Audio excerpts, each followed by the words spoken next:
Welcome back. It was a rough weekend on the soccer pitch for the Lethbridge College Kodiaks. Red Deer proved to be a very hostile place for both the men's and women's team. The ladies dropped a 6-0 contest to the Queens. The loss drops the Kodiaks to an 0-5 record on the year and last place in the South Division. Head coach Joe Morrill says in his 40 years in soccer, he's never seen anything like this.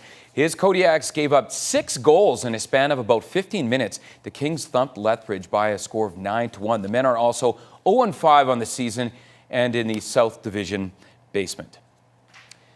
Not a whole lot to report from the NHL lockout. Bill Daly says he's hopeful that the NHL's collective bargaining talks will resume this week. The league's deputy commissioner spoke to reporters today after meeting with officials from the NHLPA about last year's hockey-related revenue.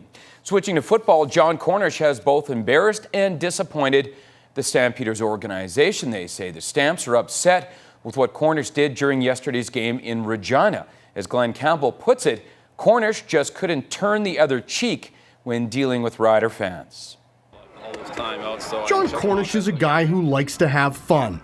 He's a free spirit, and sometimes he doesn't think about his actions until it's too late. That happened during Sunday's 30-25 loss to the Riders. Cornish crossed the line. He took things way too far, mooning Rider fans. Yeah, that incident was a mistake on my part. I definitely just took it one step too far, or maybe a few steps too far, and it reflects poorly on the organization. So first of all, I want to apologize to Coach Huff, all the coaches, my teammates, all the Stampeder fans, the Stampeder organization, and the Rider fans, because they don't deserve that. No ifs, ands, or buts about it, John Hufnagel isn't very happy about what transpired. He confirmed today the league's leading rusher will be fined. I'm not making an excuse for John. I'm very disappointed in John Cornish. He is a young man that likes to enjoy things.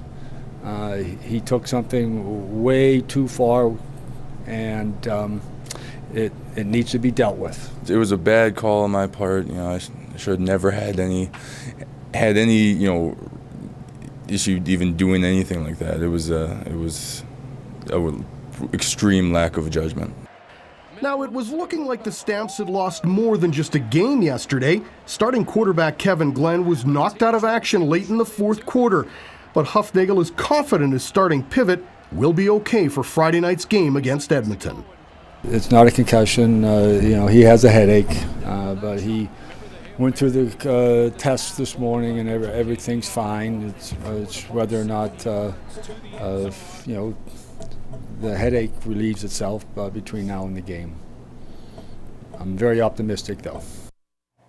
The league has just announced that they have fined Cornish an undisclosed amount of money. Stamps and the Eskimos go Friday night at McMahon Stadium. Kickoff is at 8 p.m. The Stamps go in with a record of 7-5. The Eskimos are 5-7 after both teams lost this past weekend.